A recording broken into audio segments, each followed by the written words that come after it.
Assalamualaikum warahmatullahi wabarakatuh. Kami dari kelompok 3 PTL Malafari Group. Di sini kami akan menjelaskan tentang aspek finansial. Aspek finansial merupakan pembahasan dan analisis mengenai kebutuhan modal, sumber diperolehnya modal, dan perhitungan kelayakan finansial.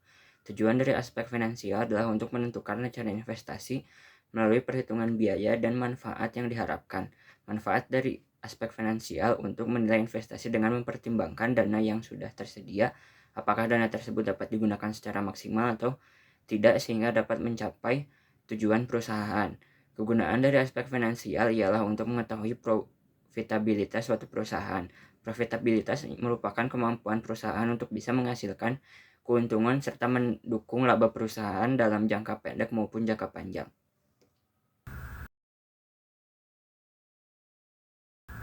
Baik, terima kasih Fadel atas penjelasannya. Di sini saya akan menjelaskan mengenai poin ketiga dan poin juga keempat.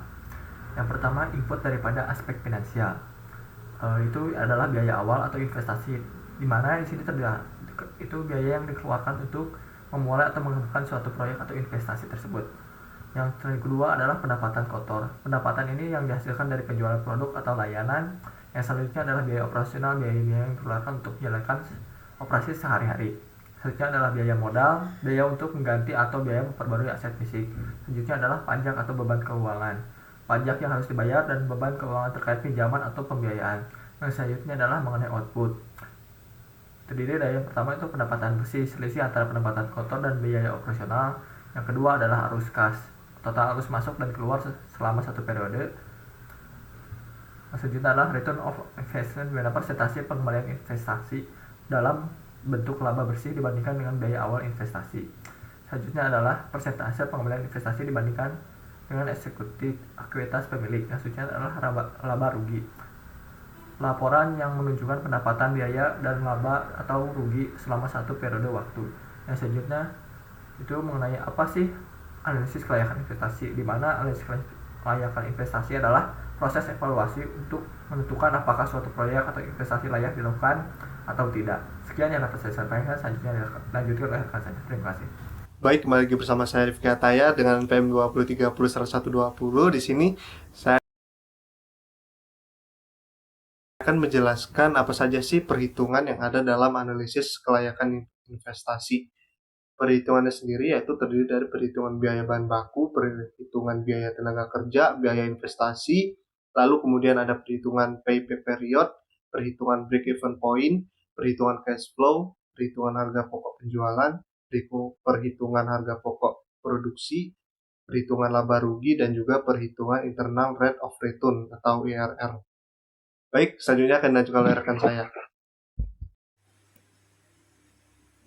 Kembali lagi dengan saya Akmal Bashar. Pada kali ini saya akan membahas mengenai bagaimana cara mengetahui perusahaan itu dapat dinyatakan layak atau tidak. Jadi untuk mengetahui perusahaan ini layak atau tidaknya, sebenarnya ada banyak sekali cara. Dan di sini saya akan membahas salah satu caranya saja, yaitu dengan cara menerapkan analisis SWOT. Yang dimana analisis SWOT ini banyak sekali atau seringkali digunakan oleh perusahaan-perusahaan besar serta perusahaan-perusahaan kecil yang baru dijalankan. Dan analisis SWOT ini merupakan suatu metode analisis yang digunakan untuk mengevaluasi kelebihan dan kelemahan dari internal perusahaan serta peluang dan ancaman dari eksternal perusahaan. Jadi untuk mengetahui layak atau tidaknya perusahaan itu dengan metode analisis SWOT ini cukup baik. Sekian dari saya. Terima kasih.